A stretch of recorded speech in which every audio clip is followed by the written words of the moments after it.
नमस्कार दोस्तों PCS academy में मैं आप सभी लोगों का स्वागत करता हूं। जो आज का प्रश्न है दोस्तों वो जीएस थर्ड पेपर का प्रश्न है और 200 शब्दों में इस प्रश्न को आप लोगों को लिखना है। और दोस्तों जो लोग चैनल पर पहली बार विजिट कर रहे हैं तो चैनल को सब्सक्राइब करना ना भूलें। सब्सक्राइब करने के बाद बेल बटन को ज़रूर प्रेस कर दें जिससे आपको टाइम पर नोटिफिकेशन मिलती रहे। ठीक है।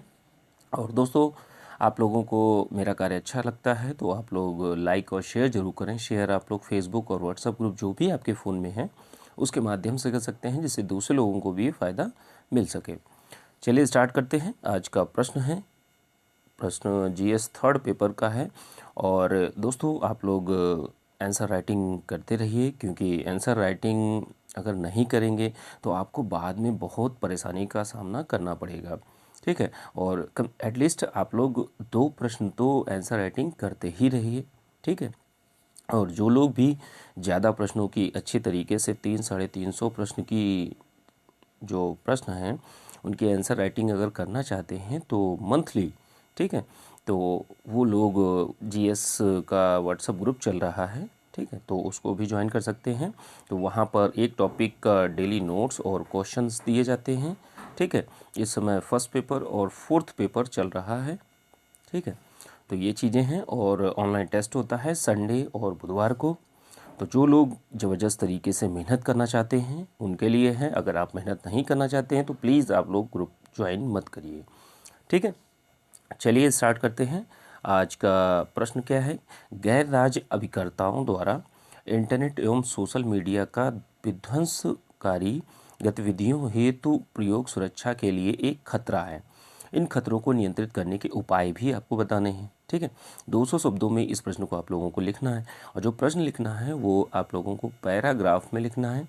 2 पैराग्राफ में जुड़ाव होना चाहिए। जैसे कुछ कीवर्ड है तो कीवर्ड को आप लोग हाईलाइट कर सकते हैं। पॉइंट्स और हेडिंग का आप लोगों को उपयोग नहीं करना है। और इंट्रोडक्शन पार्ट, बॉडी पार्ट और कंक्लूजन पार्ट, तीनों पार्ट में अगर एक एक कोटेशन डाल देते हैं या किसी अच्छे एक विचारक की लाइन डाल देते हैं या किसी मूवी के गीत के बोल से अगर अपने प्रश्न को स्टार्ट करते हैं तो आपका उत्तर और भी ज़्यादा बेहतरीन हो जाता है। ठीक है। तो इस तरीके से कुछ डायग्राम का आप लोग यूज़ कर सकते हैं जहाँ भी जो भी प्रश्न में रिलेवेंट है उसके अकॉर्डिंग कर सकते हैं। तो प्रश्न क्या है? प्रश्न को पहले अच्छी तरीके से समझिए कि गैर राज्य अभिकर्ताओं द्वारा, नॉन स्टेट एक्टर्स द्वारा इंटरनेट और सोशल मीडिया का विध्वंसकारी गतिविधियों में उपयोग किया जा रहा है जो कि देश की सुरक्षा के लिए खतरा है। ठीक है। और इन खतरों को नियंत्रित करने के उपाय भी आपको बताने हैं। तो सबसे पहले तो देखिए, सूचना प्रौद्योगिकी का एक भाग है सोशल मीडिया। अब सोशल मीडिया इस समय में वर्तमान में बहुत ही बड़ी भूमिका निभा रहा है। जो जितनी भी खतरनाक गतिविधियां हैं या देश विरोधी गतिविधियां हैं उनमें यह बहुत बड़ी भूमिका निभाता है। अब सोशल मीडिया का क्या अर्थ होता है, इसका उपयोग क्या होता है? तो उपयोग बस यही होता है कि हम लोग सामग्री को साझा करते हैं दूसरों से के साथ में। दूसरे में पूरा देश आ जाता है। जो भी व्यक्ति आपके फ्रेंड्स होते हैं या पड़ोसी होते हैं जिनसे भी आप जुड़े होते हैं तो वहाँ पर जो ऑडियो है, वीडियो है, चित्र है, शब्द है, इन सब के माध्यम से आप अपनी सामग्री को साझा करते हैं सोशल मीडिया में। ठीक है। सोशल मीडिया में जब आप साझा करते हैं तो सोशल मीडिया ही माध्यम बन गया है जो अवैध गतिविधियां हैं उनको भी करने का। और इसका दुरुपयोग किस तरीके से हो सकता है? तो दुरुपयोग बहुत सारी तरीक़ों से होता है वर्तमान में। ठीक है। सोशल मीडिया का उपयोग जो होता है कि जैसे जो बैंकिंग की जानकारी है, ठीक है, कि जैसे आपने जो इंटरनेट है और सोशल मीडिया के माध्यम से आपने किसी की जानकारी पूछ ली, कुछ पिन नंबर पूछ लिया और या तो हैकिंग के माध्यम से आप बैंकिंग जानकारी निकाल कर उनके जो खाते हैं, बैंक खाते, उनसे आप धन चुराते हैं। तो ये गतिविधियाँ होती हैं। और क्या है कि ईमेल के माध्यम से जो निजी जानकारी होती है तो उनको भी ना चाहते हुए भी वो लोग चुरा लेते हैं। और ईमेल के माध्यम से यह जो खतरा होता है ईमेल का, ठीक है, तो ये भी बहुत ही ज़्यादा जो गोपनीय सूचनाएं होती हैं लोगों की या कंपनियों की या संगठनों की, तो उनको भी ये चुरा लेते हैं और उसका उपयोग अवैध गतिविधियों में करते हैं।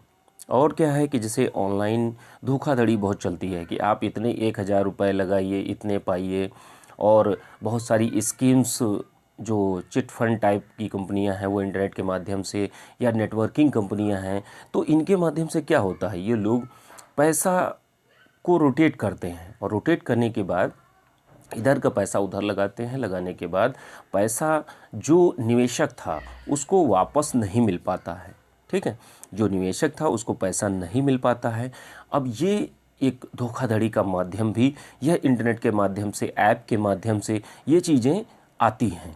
ठीक है, और आप लोग अगर न्यूज़पेपर पढ़ते ही होंगे तो न्यूज़पेपर में बहुत बार निकलता रहता है कि ये कंपनी भाग गई, या इसने इतने लोगों का पैसा चुरा के ले गई। और क्या है कि इससे सांप्रदायिक दंगे भी भड़काए जाते हैं कि जैसे जो एक पर्टिकुलर समूह के लोग हैं, या कोई धर्म के हैं, या कोई जाति के हैं, तो वो अपने हितों को साधने के साथ साथ दूसरे समूह या धर्म जाति के लोगों के साथ में सांप्रदायिक दंगे भी करवाते हैं। ठीक है, और ये माध्यम क्या होता है, यही व्हाट्सएप और फेसबुक, सोशल मीडिया जितना भी होता है जो इंटरनेट के माध्यम से चलता है, तो इसी का योगदान इसमें बहुत ही ज़्यादा होता है। जो सामुदायिक दंगे होते हैं, आप लोगों ने देखे भी होंगे कि इधर पश्चिमी उत्तर प्रदेश में बहुत सारे दंगे हुए, तो इनमें जो योगदान था वो सोशल मीडिया का बहुत ज़्यादा रहा। ठीक है, कोई भी एक बात को वो लोग प्रचारित करते हैं, प्रसारित करने के बाद उस पर जब जनता भड़कती है, गलत तरीके से प्रसारित की जाती हैं। ठीक है, चाहे राजस्थान का मामला, बहुत सारे मामले अगर देखेंगे आसपास तो आप लोगों को मिल जाएंगे। ठीक है, और क्या है कि आतंकवादी जो घटनाएं होती हैं तो इनका प्रचार प्रसार भी इसके माध्यम से होता है, इंटरनेट के माध्यम से।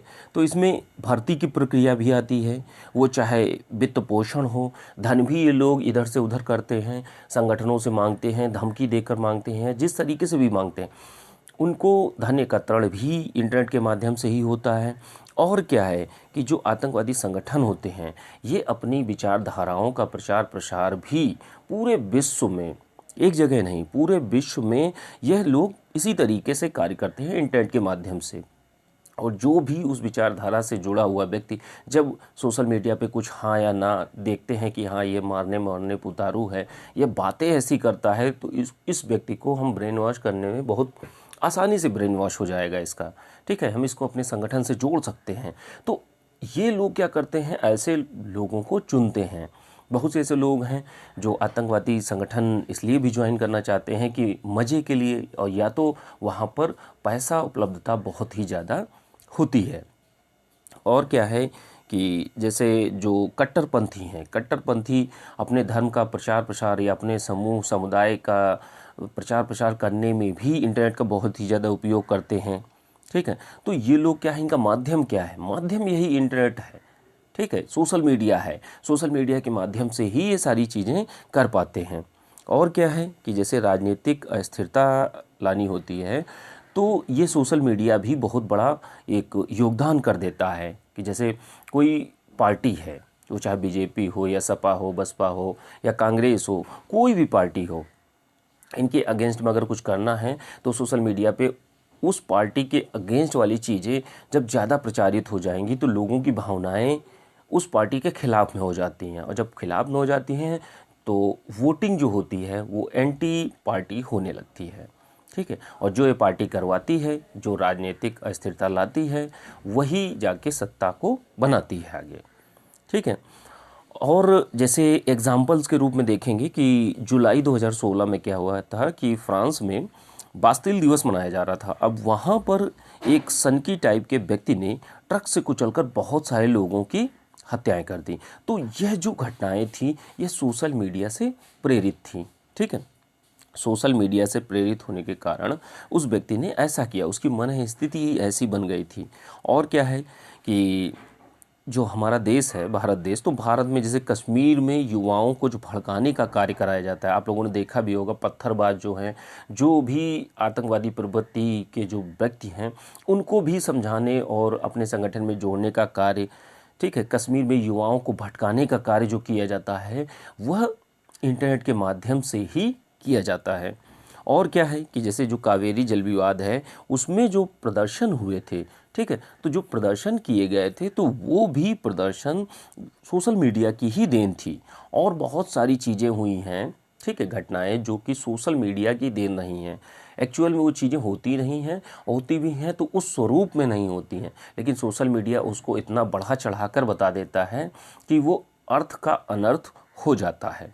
ठीक है, अब देखिए इतने सारे पॉइंट्स आप लोगों को पता चले हैं और उपाय आप लोगों को लास्ट के 50 वर्ड में लिख सकते हैं। ठीक है, उपाय आपको क्या बताना है कि जैसे जो हमारी साइबर सुरक्षा नीति है, साइबर सुरक्षा नीति 2013, तो इसका क्रियान्वयन जो होना चाहिए बहुत अच्छी तरीके से सुनिश्चित किया जाना चाहिए। इसमें जितने भी प्रावधान हैं, अब देखिए साइबर सुरक्षा नीति का अगर आप लोग वर्णन करने लगेंगे तो यही 250 वर्ड निकल जाएगा।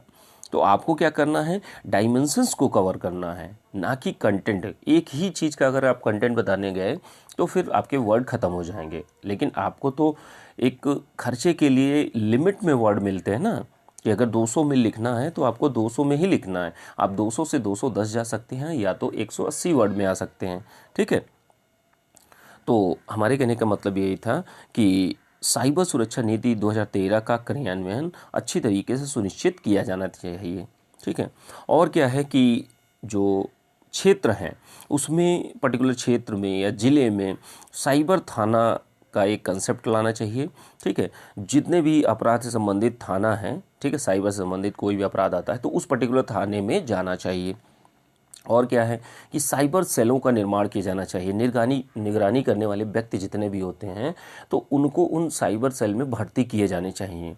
ठीक है, और वो सोशल मीडिया पर निगरानी रखें। ठीक है, और अगर जैसे इससे मतलब जो सोशल मीडिया है, सोशल मीडिया से संबंधित अगर कोई भी शिकायत आती है तो उस शिकायत का निवारण के लिए एक हेल्पलाइन नंबर हर ज़िले में, हर क्षेत्र में, हर स्टेट में होना चाहिए। छोटे छोटे अगर एक मोहल्ले में ये चीज़ें होने लगें तो चीज़ें बहुत, जब कहते नहीं कि बेसिक चीज़ें अगर सही होने लगें तो बड़ी चीज़ें तो अपने आप सही हो जाएंगी। और आप सोच के देखिए कि अगर एक गांव, ग्रामीण परिवेश का एक गांव होता है, विलेज, और एक क्षेत्र या मोहल्ला, शहरी क्षेत्र का, अब अगर ये दोनों बेसिक जो मूलभूत इकाई हैं, अगर यही दोनों में अगर कंटेंट जो भी लोग रह रहे हैं इस तरीके से काम करने लगें और नागरिक समाज की भी भागीदारी होने लगे, लोग अगर कोई अवैध गतिविधियों में या गलत चीज़ों में संलिप्त पाया जाता है तो उसकी शिकायत तुरंत पुलिस थाने या साइबर सेल या जो भी आपकी हेल्पलाइन नंबर है उस पर दिया जाना चाहिए। और क्या है कि जो भी सोशल मीडिया है इसकी निगरानी बहुत अच्छी तरीके से सुनिश्चित की जानी चाहिए। ठीक है, और क्या है कि जागरूकता, देखिए सोशल मीडिया में जागरूकता की बहुत ही ज़्यादा ज़रूरत है, सरकारी और गैर सरकारी दोनों संगठनों द्वारा। ठीक है, जागरूकता बहुत ज़रूरी है, जागरूकता बहुत ही ज़्यादा ज़रूरी है।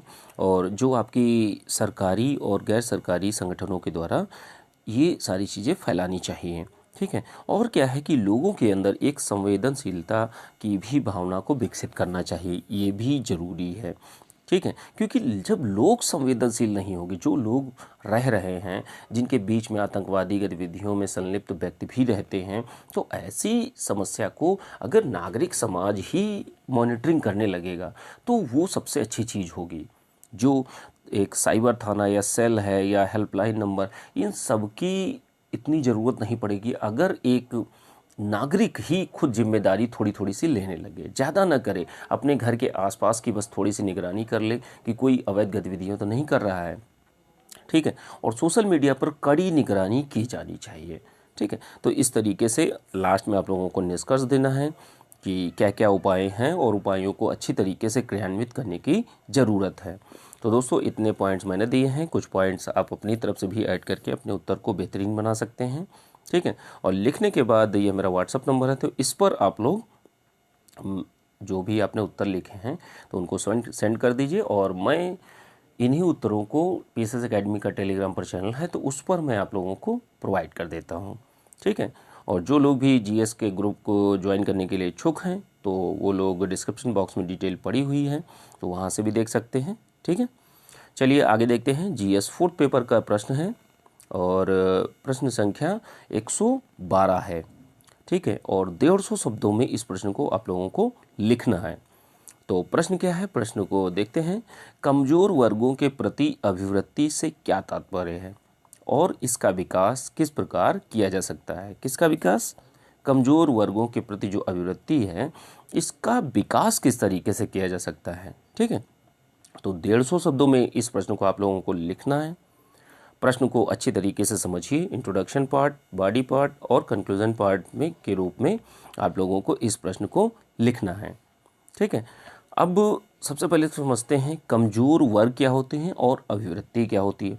अभिवृत्ति का सीधा सा अर्थ आप लोग ये समझिए कि जैसे आप मेरा वीडियो सुन रहे हैं तो आपका एक कहते हैं ना व्यवहार का तरीका होगा, या जैसे कोई आपके सामने बोल रहा है तो उसके साथ आप किस टाइप का व्यवहार करते हैं, जो भी एटीट्यूड आप बनाते हैं वह अभिवृत्ति कहलाती है।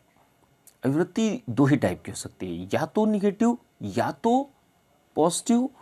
ठीक है, दोनों ही प्रकार से अभिवृत्ति होती है और अभिवृत्ति को परिवर्तित भी किया जा सकता है, समय के साथ बदलती भी है।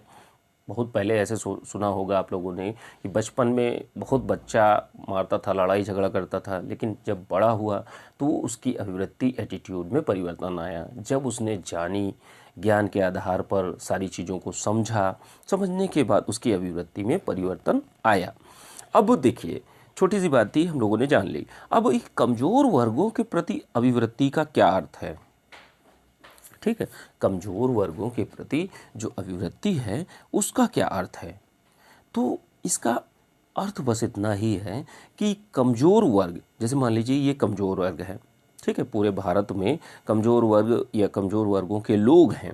अब इनके प्रति सिविल सेवकों का व्यवहार या लोगों का व्यवहार, अभिवृत्ति किस तरीके से अपने नज़रिए, अपने एटीट्यूड को फॉर्म करते हैं, ठीक है, अपना बनाते हैं एटीट्यूड, वो आपको देखने की ज़रूरत है। उसी के बारे में आप लोगों को बताना है। ठीक है, कमज़ोर वर्गों के प्रति, अब यहाँ सिविल सेवा की बात हो रही है। ठीक है, जो कमज़ोर वर्गों के प्रति अभिवृत्ति है वो सिविल सेवा के परिप्रेक्ष्य में ही, उसी के संदर्भ में बात की जा रही है। तो कमज़ोर वर्गों के साथ व्यवहार कैसा हो, ठीक है, जो हम अभिवृत्ति या जो भी एटीट्यूड ब्यूरोक्रेसी अपनाती है, सिविल सेवक अपनाते हैं, उसका स्वरूप कैसा हो, व्यवहार कैसा किया जाता है जो कमज़ोर वर्ग के लोग हैं। जैसे मान लीजिए कमज़ोर वर्गों में एक दिव्यांग व्यक्ति भी आ सकता है, महिलाएं भी हैं, बच्चे भी हैं, और गरीब इंसान, निर्धन व्यक्ति भी कमज़ोर वर्गों में आते हैं।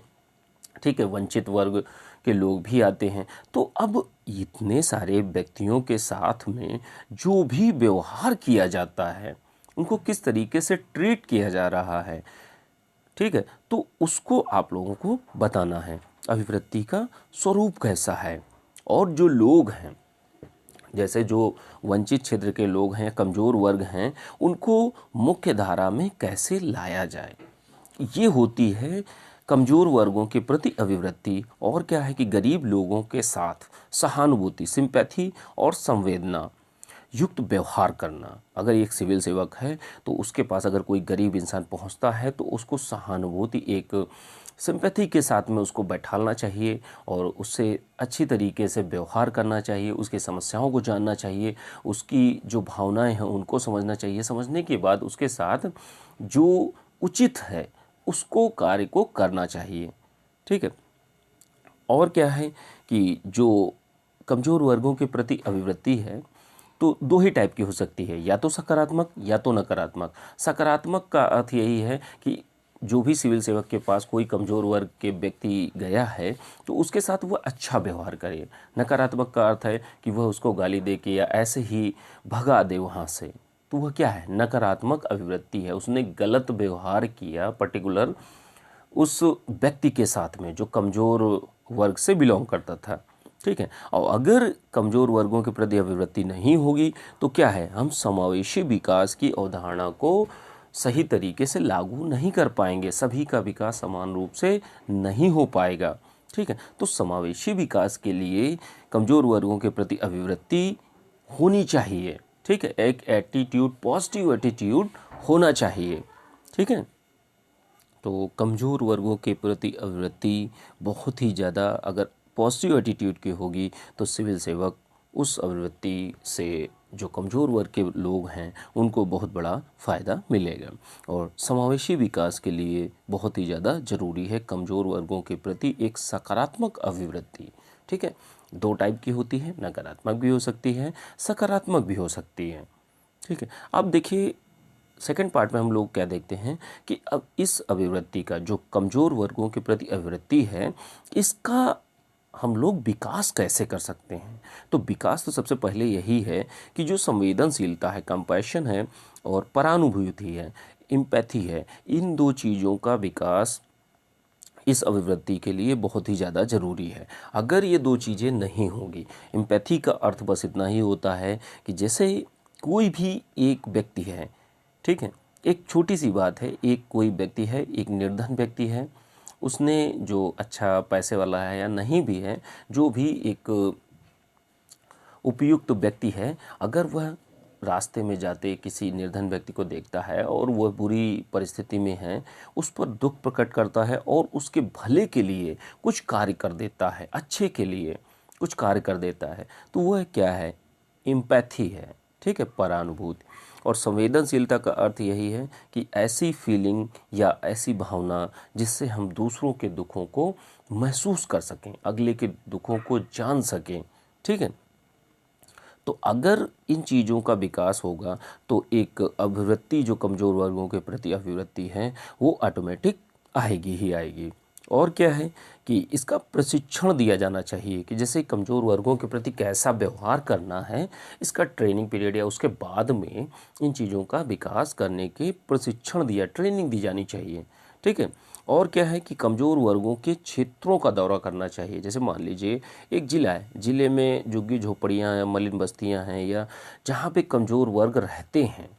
ठीक है, तो ऐसी जगहों का एक सिविल सेवक के लिए या लोगों के लिए, अगर ये यहाँ सिविल सेवक की जगह अगर लोग भी आ जाएं तो उनके लिए भी यही है कि अभिवृत्ति तभी भी विकसित होगी जब आप उन लोगों के साथ में मिलते हैं, बैठते हैं और चीज़ों को समझते हैं। ठीक है, अब आप 5 स्टार के रूम में बात करेंगे एक झुग्गी झोपड़ी में कि वो किस तरीके का जीवन जी रहा है, उससे अधिक आप फील कर लेंगे कि वहाँ पर खुद जाकर। ठीक है, व्यवहारिक रूप से आप अगर चीज़ों को देखेंगे, समझेंगे प्रत्यक्ष रूप से, तो वो सबसे चीज़ें कारगर होती हैं। ठीक है, तो कमज़ोर वर्गों के क्षेत्रों का दौरा करके इस अभिवृत्ति, कमज़ोर वर्गों के प्रति जो अभिवृत्ति है उसका हम निर्माण बहुत अच्छी तरीके से कर सकते हैं। उनके लोगों से मिलके, उनके समुदाय के लोगों से बात करके, जो संगठन है संगठन के लोगों से बात करके। ठीक है, और क्या है कि मलिन बस्तियों का दौरा करके, कि जो कमज़ोर व्यक्ति हैं उनके क्षेत्रों का दौरा करके भी हम कर सकते हैं, जो मलिन बस्तियां हैं उनका दौरा करके। ठीक है, और क्या है कि लोगों के बीच विचारों का आदान प्रदान करके इस अभिवृत्ति का विकास किया जा सकता है। अब इसका क्या अर्थ है, इसका अर्थ बस इतना ही है कि जब तक आप अपने विचारों, जैसे आप, होता क्या है कि जैसे एक ए नाम का व्यक्ति है, ए नाम कोई कार्य करता है। ठीक है, जैसे उसने कुछ कार्य किया, किसी को थप्पड़ मारा, तो उससे पहले वो सोचता है ना, और उसको अपनी विचारधारा के अनुसार वो चीज़ उसको सही लगती है कि मुझे थप्पड़ मारना है तो मैं मारूंगा। ठीक है, अब वैसे ही किसी व्यक्ति ने किसी के साथ अच्छा व्यवहार किया तो उसकी एक मन स्थिति, उसकी एक विचारधारा देखी, उसके अकॉर्डिंग वो चीज़ कार्य सही हो रहा था तभी उसने किया। तो अगर विचारधारा में परिवर्तन होगा, अगर पॉजिटिव एटीट्यूड लाना है तो उसके लिए उसके विचारों में परिवर्तन लाना बहुत ज़रूरी है। कोई भी व्यक्ति हो सकता है, वो एक सिविल सेवक भी हो सकता है, वह एक नॉर्मल लोग भी हो सकते हैं। ठीक है, तो इसमें यह बहुत ज़रूरी है। तो लोगों के अंदर अगर विचारधारा में परिवर्तन आता है या विचारों में आदान प्रदान होता है, पॉजिटिव थॉट्स अगर आप लेते हैं, तो इस अभिवृत्ति का विकास किया जा सकता है कमज़ोर वर्गों के प्रति। ठीक है, अभिवृत्ति का। और क्या है कि नैतिकता, जो नैतिकता के नियम हैं उनके अनुसार, जो मूल्य हैं उनके अनुसार अगर कोई भी व्यक्ति कार्य करता है तो वह कमज़ोर वर्गों के प्रति भी एक पॉजिटिव एटीट्यूड रखेगा। ठीक है, तो इस तरीके से आप लोगों को बताना है कि कमज़ोर वर्गों के प्रति अभिवृत्ति का विकास कैसे कर सकते हैं। ठीक है, आप लोगों को 150 शब्दों में लिखना है, इतना ध्यान रखिए। 150 शब्दों में कुछ पॉइंट अगर आपने भी कहीं से पढ़े हैं तो आप लोग भी इसमें ऐड कर सकते हैं। ऐड करने के बाद आप लोग अपने उत्तर को बेहतरीन बना सकते हैं। और लिखने के बाद ये मेरा व्हाट्सअप नंबर है, इस पर आप लोगों को सेंड करना है। ठीक है।